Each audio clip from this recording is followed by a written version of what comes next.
Assalamualaikum warahmatullahi wabarakatuh. Halo sahabat Stisnu Bengkulu. Dimanapun kalian berada, kembali lagi bersama saya Zikra Fadila Alvariska dalam podcast Stisnu Bengkulu.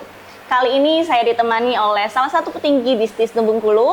Kita akan berbincang-bincang mengenai finansial ataupun nantinya pengembangan di kampus Stisnu Bengkulu. Oke, langsung saja boleh Bapak perkenalan sama sahabat Stisnu. Baik, terima kasih. Assalamualaikum warahmatullahi wabarakatuh. Perkenalkan, saya atas nama Suharyono diamanahkan di Stisnu Bengkulu menjadi Wakil Ketua 2 Bidang Keuangan, Sarana Prasarana dan Sumber Daya Manusia. Di sini Stisnu Bengkulu mudah-mudahan bisa memberikan pencerahan semua. Tujuannya adalah untuk pengembangan, terutama saya ya bersama tim di bidang keuangan dan sarana prasarana serta pengembangan SDM. Oke, Pak Suharyono. Ya. Ini kita sebelum jauh melangkah bincang-bincang, kita boleh nih tahu kalau visi misi dari Stisnu Bengkulu ini sebenarnya apa? Boleh, sahabat Stisnu Bengkulu ini pasti mau mendengar visi misi dari Stisnu Bengkulu itu sebenarnya apa sih? Oke, baik. Terima kasih. Visi misi dari Stisnu Bengkulu terutama berkaitan dengan unggul ya. Visi misi Stisnu Bengkulu pertama adalah berkaitan dengan unggul menciptakan sumber daya manusia, baik itu praktisi ataupun perbankan syariah ya, sebagai kewirausahaan juga di tahun 2026. Nah, nanti capaian di tahun 2026 akan menjadi evaluasi kita untuk semakin mengedepankan pengembangan dari visi misi dari Stisnu Bengkulu, dan harapannya Stisnu Bengkulu akan berkembang ya. Target kita di tahun ini bisa menjadi institut, bahkan ke depan bisa ke ranah universitas. Demikian. Oke, visi misi yang berharap Stisnu Bengkulu nantinya akan menjadi institut dan menjadi perguruan tinggi yang terbaik ya, di Provinsi Bengkulu. Oke, untuk meningkatkan fasilitas di Stisnu Bengkulu, yang mana yang kita tahu Stisnu Bengkulu masih merintis ya Pak ya, masih merintis dan mempunyai fasilitas yang masih minim lah ibarat kata. Cara Stisnu Bengkulu untuk meningkatkan fasilitas agar bisa bersaing dengan kampus yang lain itu seperti apa kira-kira? Oke, baik. Terima kasih. Langsung saya tanggapi berkaitan dengan cara Stisnu Bengkulu untuk meningkatkan fasilitas ya terutama. Di Stisnu Bengkulu untuk meningkatkan fasilitas terutama ada beberapa strategi, baik itu dari sisi internal ataupun dari sisi eksternal. Dari sisi internal, di mana di Stisnu Bengkulu terutama di bagian keuangan bekerja sama dengan tim dan juga dari ketua Stisnu Bengkulu tentunya merumuskan berkaitan dengan kebijakan pengelolaan keuangan, dan bahkan untuk kebijakan pengelolaan keuangan ini juga kami melalui mekanisme yang baik ya, karena memang sudah kami rapatkan dulu, setelah itu nanti kami bawa juga di rapat bersama DPH, setelah itu nanti kami rapatkan di Senat, baru nanti di SK-kan oleh Ketua Stisnu Bengkulu. Berikut tadi berkaitan dengan anggaran terutama untuk fasilitas ataupun sarana prasarana di Stisnu Bengkulu, itu dari segi internal. Dari segi eksternal, kita beberapa kali ya mendapatkan bantuan, baik itu dari pemerintah pusat, ya, kayak di program digitalisasi kemarin, begitu juga dengan bantuan pusat sarana prasarana yang dari tahun 2022 kita mendapatkan itu, yang saat ini kita manfaatkan, kita gunakan untuk pendukung dari sarana prasarana Stisnu Bengkulu seperti itu.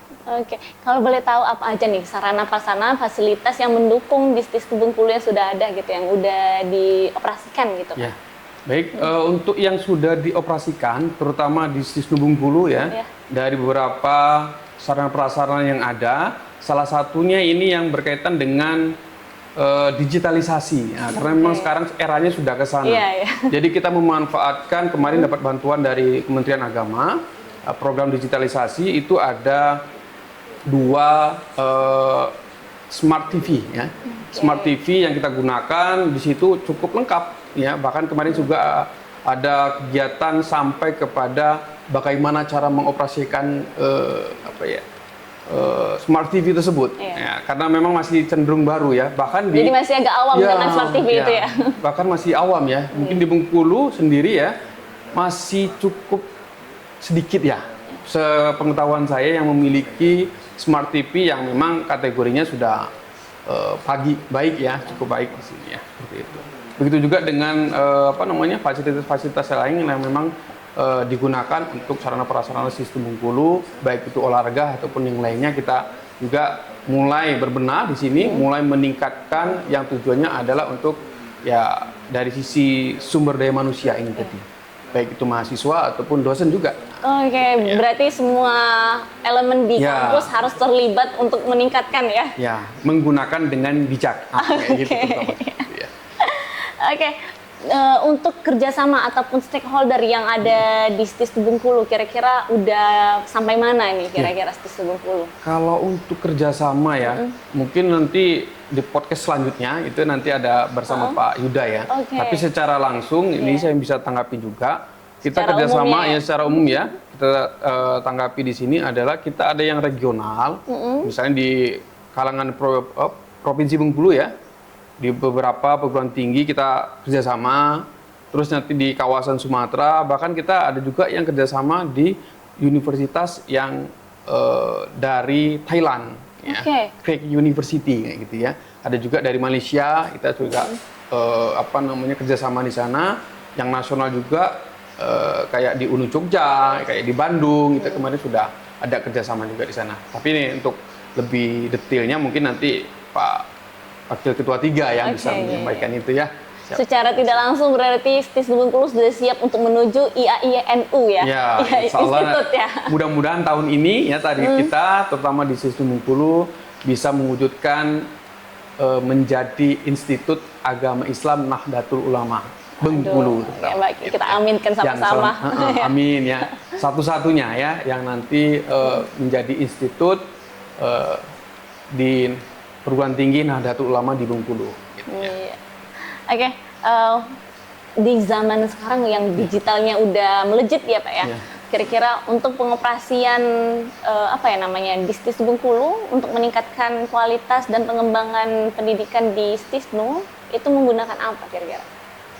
Untuk di era sekarang memang tadi beberapa sarana prasarana yang sudah kita lengkapi sudah mendukung. Bahkan kita beberapa kali ada kegiatan baik itu kerjasama, baik itu kita pelaksanaan pengajaran itu yang menggunakan media-media yang sudah berbasisnya adalah digitalisasi tadi ya, berbasis teknologi ini tadi.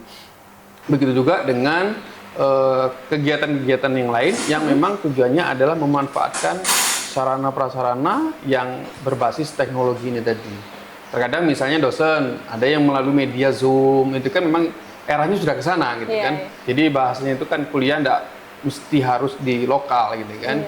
Terkadang mungkin ada kegiatan-kegiatan yang memang basisnya misalnya Zoom gitu ya, ataupun nanti kegiatan-kegiatan yang lain kuliah daring bahasanya seperti itu ya. Seperti itu.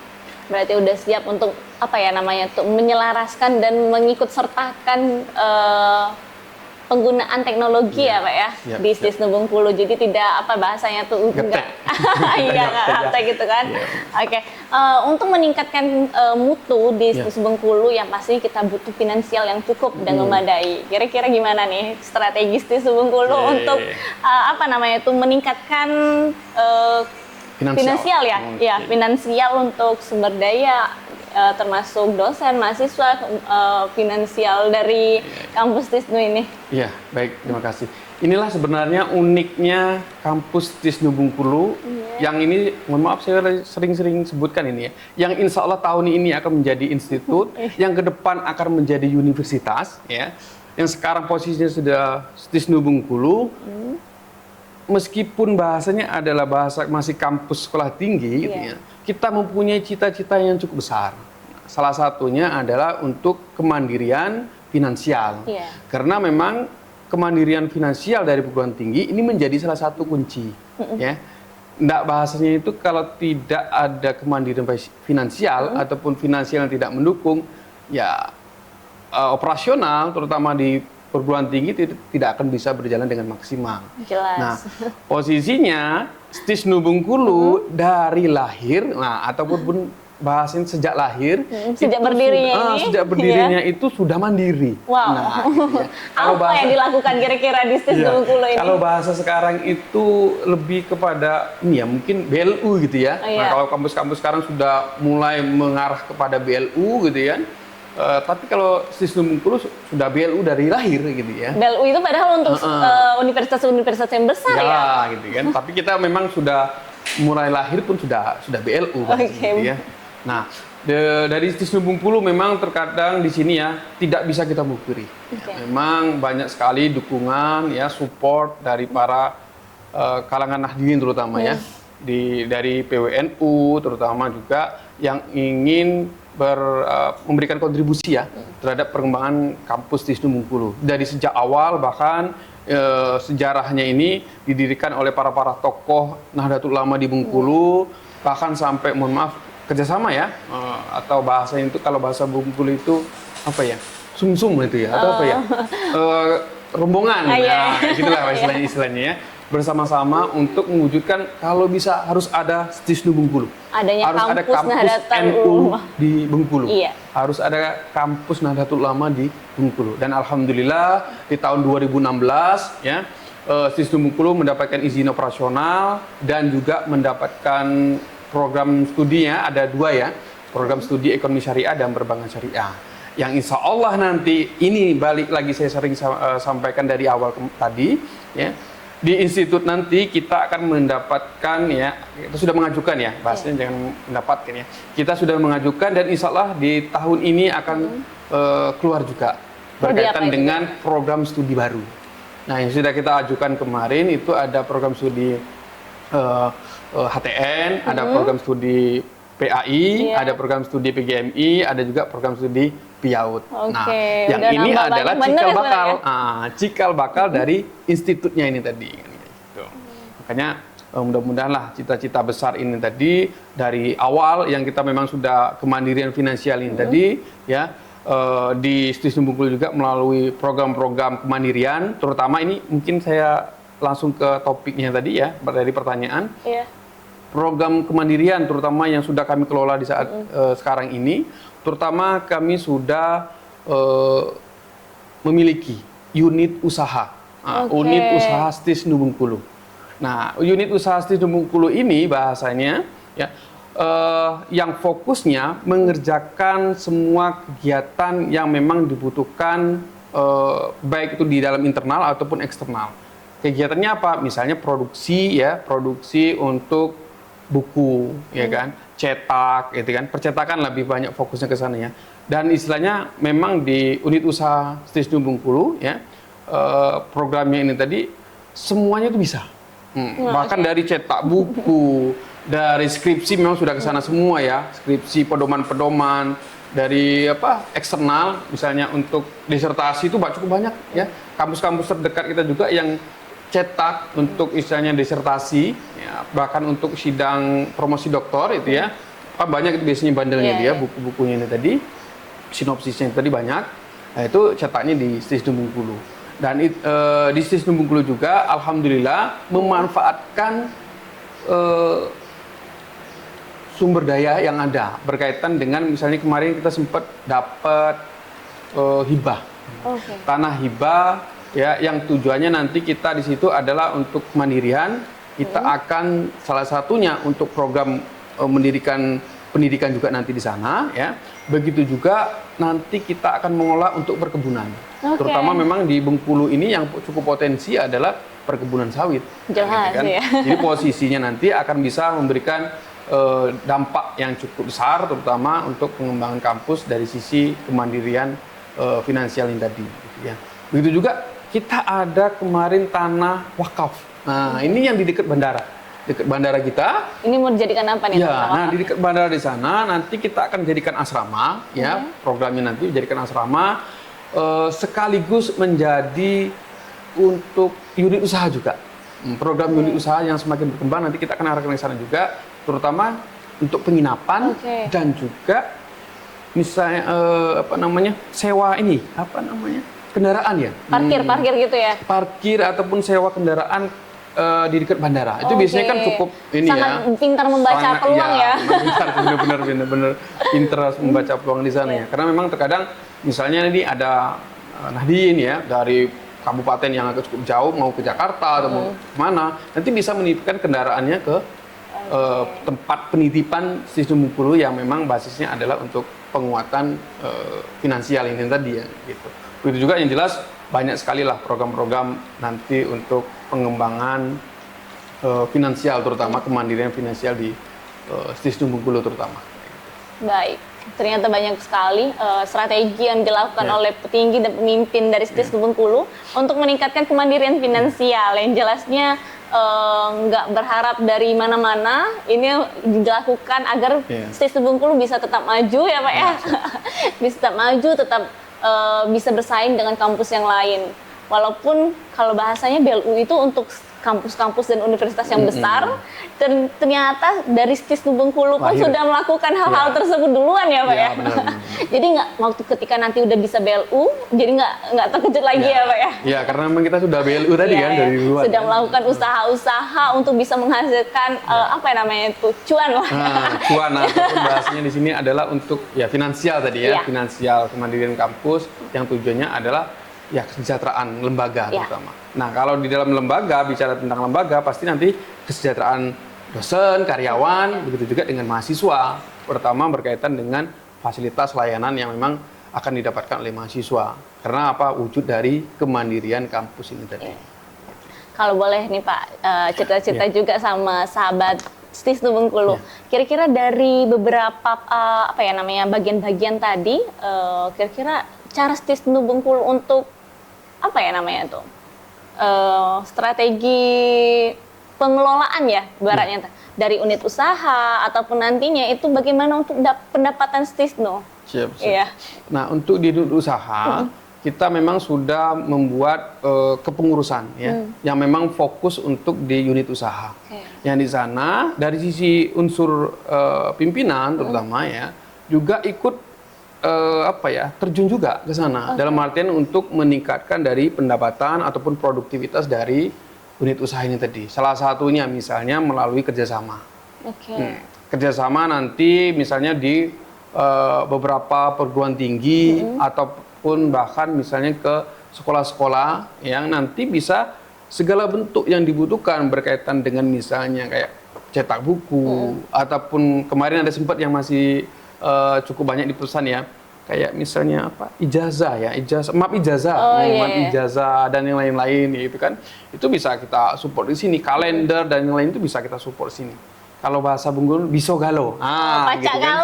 ada galo di sini nih. Gitu. Jadi di unit usaha pun itu bahasanya ya bisogalo, pacak galo kalau bahasa Palembang ya, gitu kan. Bahasa Bengkulu bisogalo. Jadi semua yang dibutuhkan berkaitan dengan ATK, berkaitan dengan misalnya untuk buku dan yang lain tadi, terutama yang di lembaga kita kerjasama yang tadi, itu kita usahakan untuk support ke unit usaha kita, supaya semakin banyak produksinya ini tadi kan, pasti banyak cuan yang itu tadi ya.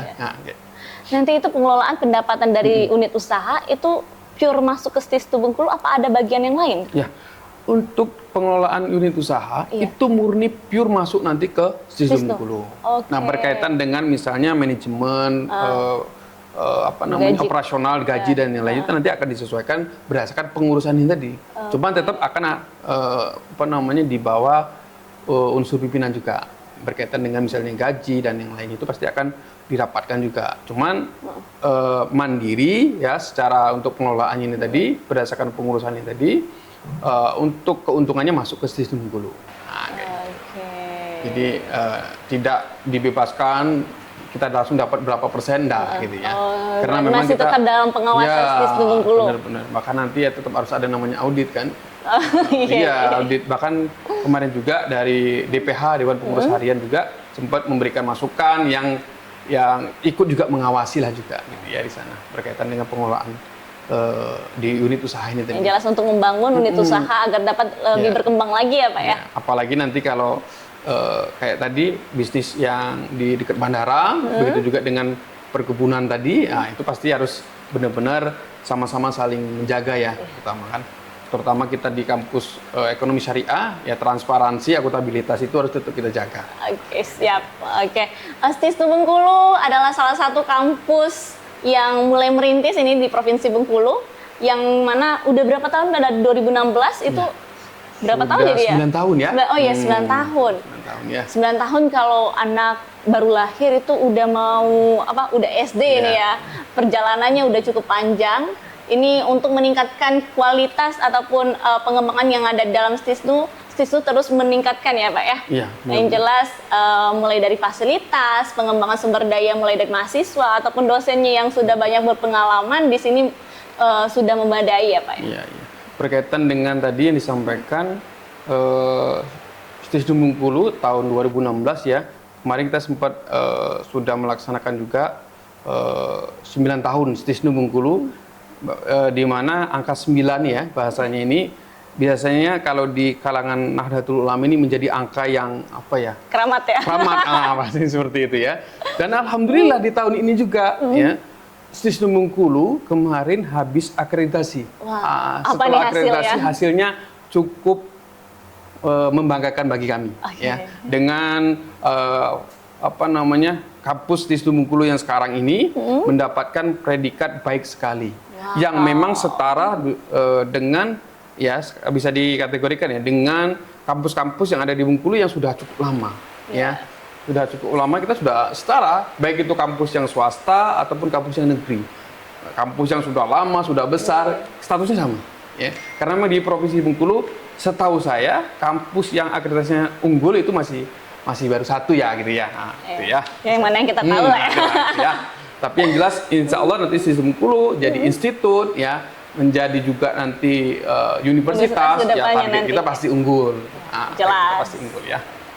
Oke, dengan kegigihan dan keinginan para pemimpin dan semua elemen yang ada di Stisnu, saya yakin juga mulai dari institut ataupun nanti ke universitas akan dipermudahkan, diperlancarkan ya Pak. Oke, Stisnu Bengkulu semoga nantinya akan menjadi sebuah universitas lah yang kita harapkan ya. Sebuah universitas yang besar nantinya, yang banyak diminati oleh mahasiswa baru, masyarakat termasuk keluarga Nahdien ya Pak. Benar-benar. Khususnya. Oke, Stisnu Bengkulu, apa nih tagline-nya? Ada nggak? Kalau Stisnu Bengkulu itu tagline-nya Center of Islamic Economic. Oke, karena masih ekonomi ya. Benar. Nanti kalau udah institut akan berubah nih kayaknya Yang jelas tagline-nya. kita kalau dari sisi manajemennya yang kita gaungkan adalah Green Campus. Oh, Green Kampus Campus, hijau. kampus hijau. Ya. Nahdlatul Ulama banget. Memang ya Nahdlatul Ulama terutama ya. Iya. Ya hijau ini menjadi salah satu warna yang cukup Menyejukkan. mengikat. Nah, ya, pastinya ke sana ya filosofinya Iya. menyejukkan dan adem dan lainnya ya. Mudah-mudahan sampai kepada universitas ini nanti kita bisa tetap menjaga kualitas sehingga kampus Stisnu Bengkulu benar-benar nanti tujuannya adalah unggul, dan unggul juga terutama adalah tujuan yang paling mendasar adalah manfaat. Manfaat terutama kepada masyarakat, terutama di kalangan Nahdien ya. Bisa memberikan wadah terutama untuk kalangan Nahdien, mengembangkan juga di sektor pendidikan perguruan tinggi terutama, meningkatkan kompetensi ya, yang nanti ke depan bisa bermanfaat lebih banyak lagi di kalangan masyarakat, untuk seluruh umat. Seperti itu. Oke, boleh dong Pak, pesan apa yang untuk mau disampaikan kepada sahabat Stisnu Bengkulu? Oke. Kira-kira. Nah, untuk sahabat Stisnu Bengkulu, baik itu di SDM terutama ya, pengurus ya, di pengurus Stisnu Bengkulu, tetap jaga kekompakan yang selama ini kita sudah kompak sampai sejauh ini juga, terutama untuk di yang lain, sektor yang lain, mahasiswa juga semangat sampai nanti kepada lulus. Ketika setelah lulus juga dari Stisnu Bengkulu bisa melanjutkan ataupun nanti berdikari, mendirikan usaha ataupun yang lainnya, sehingga bisa memberikan manfaat di kalangan yang lebih luas. Berkaitan dengan untuk pihak eksternal, mari sama-sama, karena ini memang lembaga pendidikan, terutama di perguruan tinggi, kita ikut bahasanya adalah mencerdaskan bangsa. Dalam artian di sini adalah untuk meningkatkan kompetensi karena memang di perguruan tinggi yang tujuannya adalah untuk kemajuan, kemandirian, ya terutama ini yang sering-sering disampaikan terutama di kalangan hadirin ya, Negara Kesatuan Republik Indonesia untuk NKRI. Harga mati. Ya, harga mati. Oke, terima kasih Pak Suharyono atas waktunya berbincang-bincang mengenai kemandirian finansial dari STISNU Bengkulu untuk mengembangkan STISNU Bengkulu agar lebih maju lagi ke depannya. Oke, sahabat STISNU Bengkulu, kuliah di STISNU aja. Oke, cukup sekian dari kami. Bila ada salah kata, kami mohon maaf. Pada Allah, kami mohon ampun. Wallahumma fiq laqtarik. Wassalamualaikum warahmatullahi wabarakatuh. Jangan lupa like, komen, dan subscribe.